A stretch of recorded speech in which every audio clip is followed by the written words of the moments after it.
토큰포스트 퇴근길 리포트 2025년 10월 13일 월요일입니다. 네, 안녕하세요. 오늘 하루 암호화폐 시장에 어떤 일들이 있었는지 저희가 준비한 자료들 바탕으로 좀 깊이 살펴보겠습니다. 네, 특히 그 역대 최대 규모라고 하는 강제청산 사태가 있었잖아요. 이게 남긴 영향들 그리고 시장의 반응 또 주요 데이터들이 뭘 말해주는지 한번 같이 파헤쳐 보시죠. 네, 오늘 좀 살펴볼 내용이 많습니다. 내일 시장을 가늠해 볼 단서들하고 현재 투자 심리까지 짚어드릴 테니까요. 오늘 분석이 여러분의 판단에 좀 도움이 되기를 바랍니다. 네, 오늘 저희가 볼 자료들은 정말 시장의 격변을 그대로 보여주는 것 같아요. 특히 그 매트릭스 포트 보고서라든가 또 하이퍼리퀴드 설립자의 분석 같은 것들이요. 아, 네네. 이번 청산 사태가 단순한 가격 조정을 넘어서서 이 시장의 근본적인 작동 방식에 어떤 질문을 던지는지 보여주는 것 같습니다. 이 자료들 통해서 함께 그 의미를 좀 찾아보겠습니다. 좋습니다. 그럼 오늘 시장의 가장 뜨거웠던 지점이죠. 역대 최대 규모 강제청산 사태부터 이야기를 좀 시작해보죠. 매트릭스 포트 보고서를 보니까 이 사건 때문에 시장 구조 자체가 완전히 재편되었다 이렇게 분석했던데요. 어떤 내용인가요? 네, 그 매트릭스 포트 보고서가 청산 사태 직전의 시장 분위기를 아주 예리하게 포착했어요. 그러니까 레버리지 비율이 극단적으로 높았고 또 시장 전반에 걸쳐서 좀 위험할 정도의 낙관론이 퍼져 있었다는 거죠. 아, 너무 과열됐었다. 네, 맞습니다. 그런 상황에서 주요 암호화폐 가격이 팍 떨어지니까 연쇄 반응이 터져 나온 겁니다.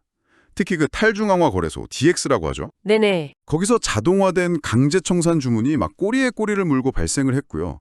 여기에 또 유동성 문제까지 낮으니까 이게 결합되면서 매도 압력이 걷잡을 수 없이 커진 거죠. 그 자동 청산 주문이 연쇄적으로 터졌다는 게 마치 도미노처럼 한번 시작되니까 멈추기가 어려웠다. 이런 의미로 들리네요. 네, 그렇죠.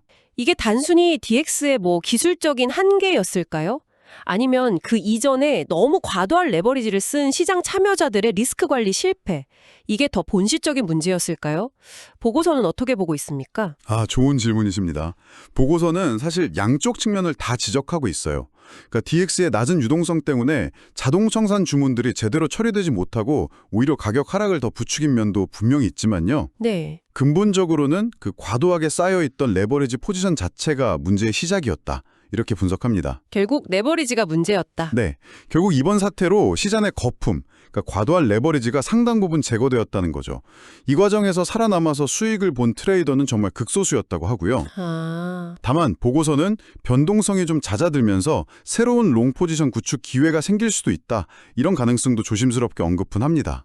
뭐랄까, 시장이 한번 싹 정화된 후에 새로운 시작을 모색할 수 있다. 이런 뉘앙스죠. 시장이 한번 크게 정화되었다는 분석이군요.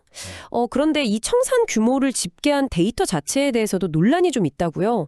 우리가 보는 수치가 실제랑은 크게 다를 수 있다. 이런 주장이 제기됐던데요. 네, 바로 그 점이 또 흥미로운 부분입니다.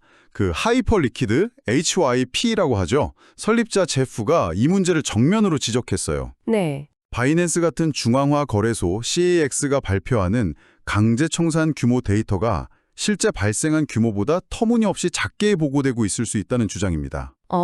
실제보다 작게요? 네, 온체인 데이터를 기반으로 하는 하이퍼리퀴드 같은 플랫폼은 모든 청산 기록이 투명하게 남잖아요. 그런데 CAX는 기술적인 한계, 예를 들어서 초당 처리 가능한 데이터 건수 제한 같은 이유로 실제로는 1초에 수천 건의 청산이 일어나도 데이터상으로는 초당 1건만 기록될 수 있다는 겁니다. 아, 초당 1건으로 제한된다면 청산이 폭발적으로 일어나는 순간에는 실제 규모랑 발표 데이터 사이에 엄청난 차이가 발생할 수 있댔는데요. 그렇죠.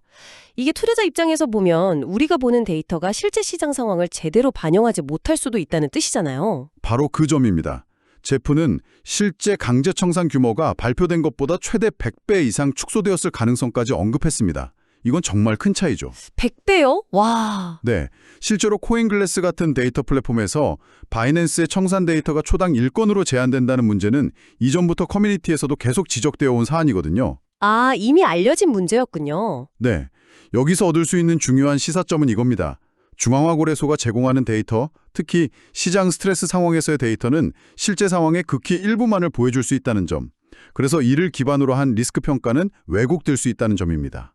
데이터 투명성의 중요성이 다시 한번 부각된 셈이죠. 아, 정말 중요한 지적이네요. 우리가 보는 데이터, 그 이면까지도 좀 생각을 해봐야 한다는 교훈을 주는 것 같습니다. 자, 역대급 청산 사태와 데이터 논란까지 짚어봤고요.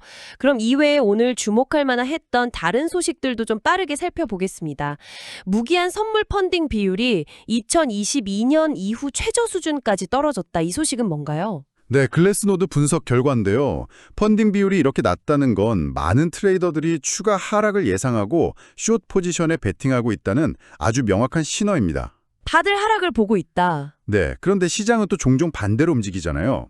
이렇게 한쪽으로 쏠림이 극심해지면 오히려 숏 스퀴즈, 그러니까 숏 포지션을 강제로 청산시키면서 가격이 급등할 가능성도 같이 커집니다. 아, 오히려 반등의 재료가 될 수도 있겠군요. 네, 그렇죠. 최근 시장이 반등할 때 현물 중심으로 움직이는 모습도 이런 맥락하고 연결지어 볼 수 있을 것 같습니다. 그리고 OKX CEO가 USD에 대해서 토큰화된 헤지 펀드라고 언급한 점도 눈에 띄네요. 이게 일반적인 스테이블 코인이랑은 좀 다르다는 걸 강조한 것 같은데요. 네, 그 쉬밍싱 CEO의 발언인데 USD의 구조적인 특징하고 잠재적인 리스크를 잘 설명했다고 봅니다. USD가 델타 중립 같은 저위험 차익거래 전략을 사용하긴 하지만 이게 리스크가 전혀 없다는 의미는 아니거든요. 네. 예를 들어서 자동 디레버리징, ADL이라고 하죠. 이건 극단적인 시장 변동성화에서 시스템 안정을 위해서 사용자 포지션이 강제로 청산될 수 있는 메커니즘인데 이런 거나 아니면 거래소 파산, 커스터디 사고 같은 위험이 분명히 존재합니다. 아, 위험이 없는 건 아니군요. 그렇죠. 따라서 이걸 1달러 가치에 고정된 일반 스테이블 코인처럼 취급해서 다른 디파이 시스템의 담보로 쓰게 되면 시스템 전체에 예상치 못한 위험을 전가할 수 있다. 이런 경고입니다. 정확한 용어 사용하고 리스크 인식이 중요하다는 점을 강조한 거죠. 알겠습니다. 지난 24시간 동안의 강제 청산 현황은 어떻게 집계되었나요? 이전보단 좀 줄었겠죠? 네, 이전에 그 기록적인 규모보다는 줄었지만 여전히 높은 수준의 청산이 발생했습니다. 이더리움 ETH가 약 2억 3,400만 달러 규모로 가장 많았고요. 이 중 숏 포지션 청산 비율이 72.93%였습니다. 숏 청산이 많았네요. 네, 비트코인 BTC는 약 1억 2,800만 달러 청산됐는데 숏 비율이 77.33%로 더 높았고요. 솔라나 SOL은 약 4,479만 달러 청산해 숏 비율 60.31%를 기록했습니다. 전반적으로 숏 포지션 청산 비율이 높다는 건 결국 최근 시장 반등 과정에서 하락에 베팅했던 트레이더들이 손실을 보고 포지션을 정리당했다. 이렇게 볼 수 있겠네요. 네, 맞습니다. 그렇게 해석할 수 있습니다. 기관이나 프로젝트 관련 움직임들도 좀 있었죠. 간단하게 짚어주시죠. 네, 몇 가지 헤드라인만 좀 짚어보면요. 영국 웹 개발사인 스마터 웹 컴퍼니 SWC가 100BTC를 추가 매입했다는 소식이 있었고요. 아, 꾸준히 사네요. 네, 그리고 탈중앙 선물 거래소 아스터, ASTR죠. 아스터 에어브랍 2단계 준비를 위해서 전체 공급량의 4%를 트레저리로 옮기고 있다. 이렇게 밝혔습니다. 탈중앙 예측시장 플랫폼인 오피니언랩스는 곧 메인넷을 출시한다고 예고했고요. 바이낸스 거래소는 REKL이라는 토큰의 무기한 선물을 상장했습니다. 아, 그리고 그 자오창펑, CG에트 전 바이낸스 CEO가 A스타 토큰을 매입했다는 루머도 있었는데 본인이 직접 부인했군요. 네, CG가 A스타를 대량 매수했다는 소문하고 함께 관련 이미지가 돌았었는데요. CG 본인이 직접 그 이미지는 조작된 가짜고 사실 무근이다 이렇게 밝혔습니다. 그렇군요. 그리고 USDC 발행사 서클은 현재로서는 홍콩 달러 HKD에 연동되는 스테이블 코인을 발행할 구체적인 계획은 없다고 했고요. 다만 관련 논의는 계속 진행 중이다. 약간 좀 모호한 입장을 내놨습니다. 국내에서는 외환 당국의 움직임이 있었고 또 순 토큰 가격 급등 소식도 눈에 띄네요. 네, 그렇습니다. 원달러 환율이 1,428원대까지 오르니까 외환 당국이 시장 쏠림 현상에 대한 경계감을 표하면서 구두 개입성 발언을 내놨고요. 네. 그리고 고성능 SVM, 솔라나 가상머신 롤업이죠.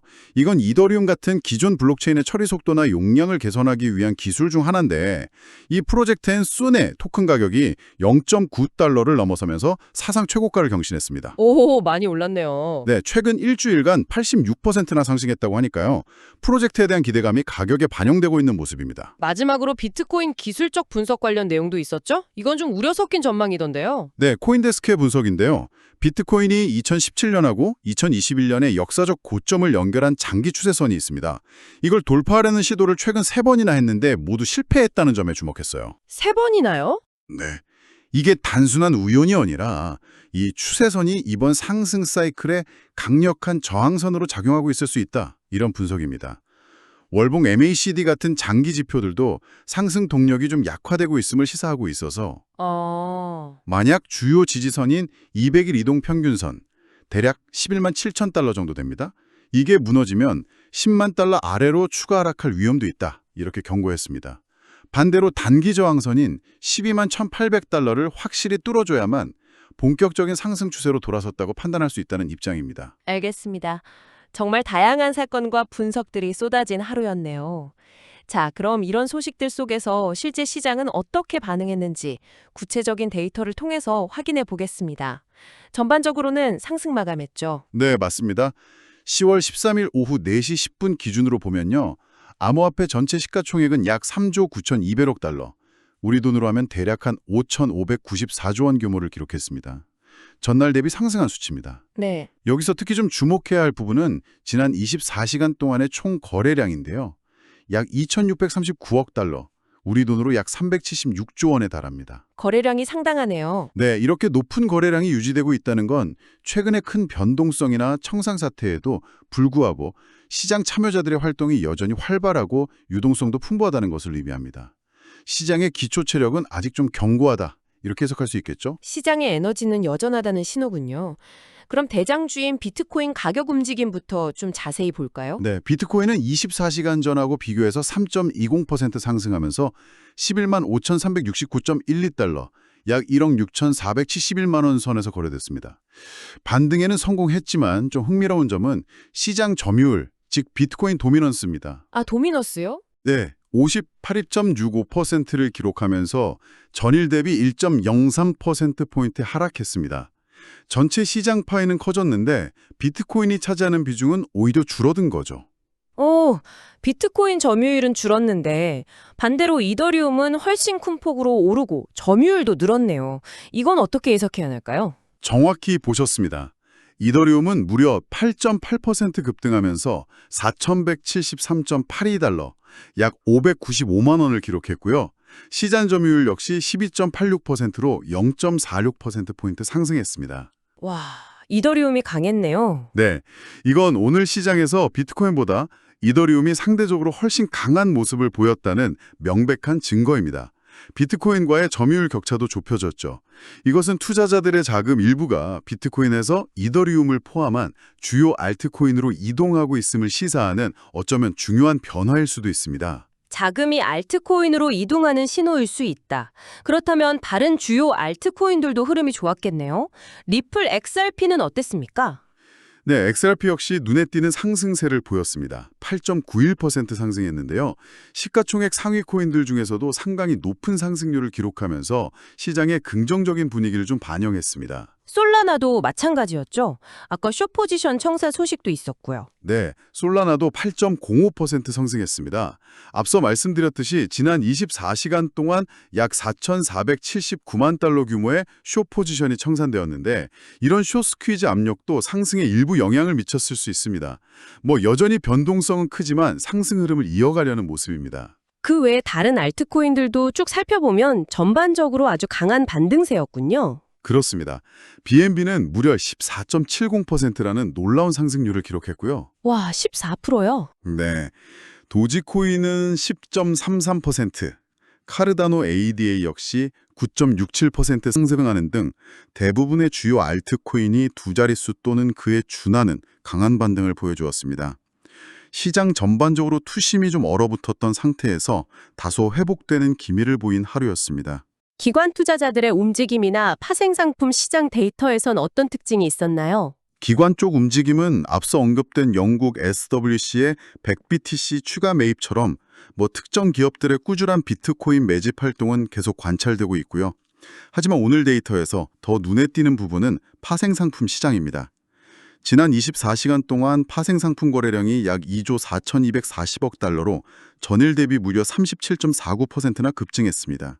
거래량이 폭발적으로 늘었네요. 이건 어떤 의미로 받아들여야 할까요? 단순하게 그냥 투기 열풍으로 봐야 할까요?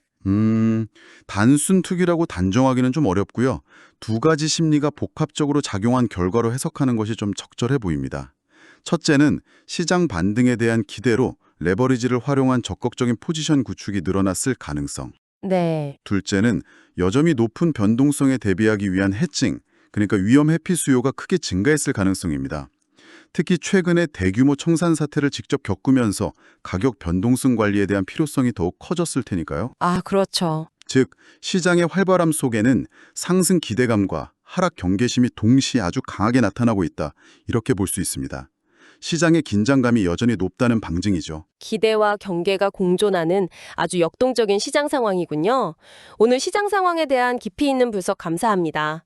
그럼 이제 한 걸음 더 나아가서요. 내일 시장을 전망할 때 우리가 특별히 주목해야 할 관전 포인트는 무엇일지 짚어주시죠. 네, 앞으로의 시장 방향 성향을 가늠하기 위해서 주목해야 할 세 가지 핵심 포인트를 말씀드리겠습니다. 첫째는 아까 이야기 나눴던 무기한 선물 펀딩 비율입니다. 네, 펀딩 비율. 현재 역사적으로 매우 낮은 수준에 머물러 있는데 이게 분명 하락에 베팅하는 심리가 우세하다는 신호거든요. 하지만 이런 극단적인 수치는 오히려 반대 방향, 즉 숏스퀴즈를 촉발시켜서 예상치 못한 급등으로 이어질 수 있는 잠재력을 내포하고 있습니다. 따라서 이 펀딩 비율의 변화 추이를 면밀히 관찰하는 것이 매우 중요합니다. 펀딩 비율의 그 극단적인 수치가 오히려 역방향 움직임의 신호가 될 수도 있다. 흥미롭네요. 두 번째 관전 포인트는 무엇인가요? 둘째는 비트코인의 기술적 위치입니다. 코인데스크 분석에서도 지적되었듯이 장기적으로 매우 중요한 의미를 갖는 추세선 돌파에 연이어 실패했잖아요. 네, 해번이나. 현재 상황에서 단기적으로는 위쪽으로 11만 8천 달러 부근의 저항선을 넘어서는지 아니면 아래쪽으로 10만 7천 달러에서 10만 달러 사이의 지지선을 지켜내는지 이 여부가 시장의 단기 방향성을 결정짓는 중요한 분기점이 될 겁니다.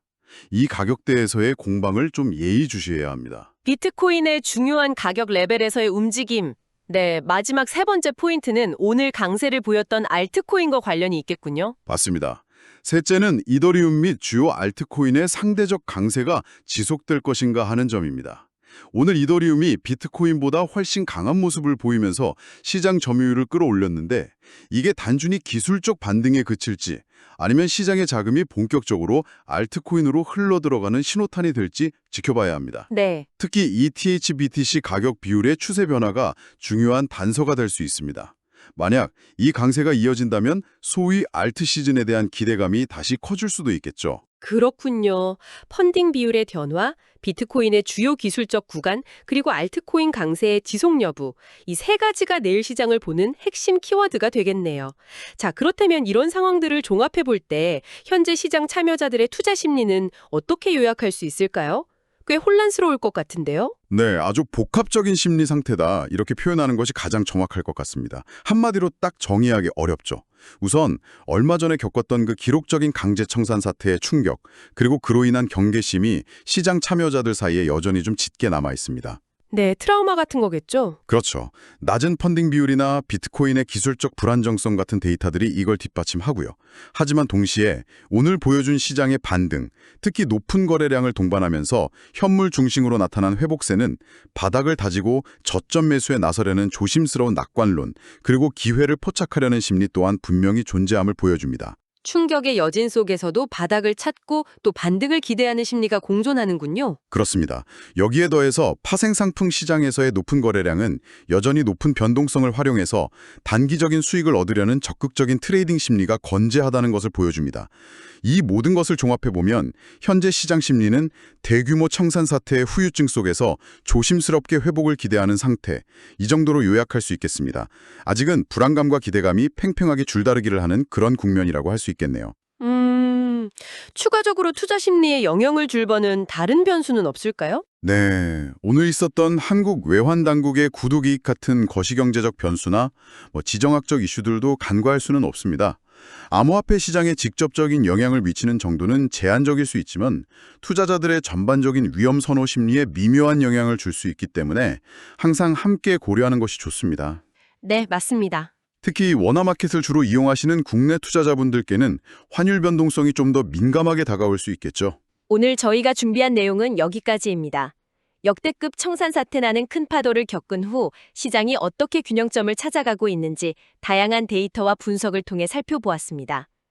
변동성이 큰 시장 상황 속에서 여러분의 현명한 판단에 오늘 저희의 분석이 조금이나마 도움이 되었기를 바랍니다. 네, 시장은 항상 예기치 못한 방향으로 움직일 수 있다는 것을 이번 사태가 다시 한번 보여준 것 같습니다. 오늘의 분석이 내일의 시장을 더 깊이 이해하는 데 작은 디딤돌이 되기를 바랍니다. 마지막으로 한 가지 질문을 던져보고 싶습니다. 이번 대규모 레버리지 청산 사태를 지켜보면서 위험 감수와 레버리지 투자에 대한 여러분의 생각은 혹시 어떻게 변화하셨나요? 이 기회에 한번 스스로에게 질문을 던져보는 것도 의미 있는 시간이 될 것 같습니다. 오늘 하루도 수고 많으셨습니다. 다음 리포트에서 더 깊이 있는 분석으로 다시 찾아뵙겠습니다.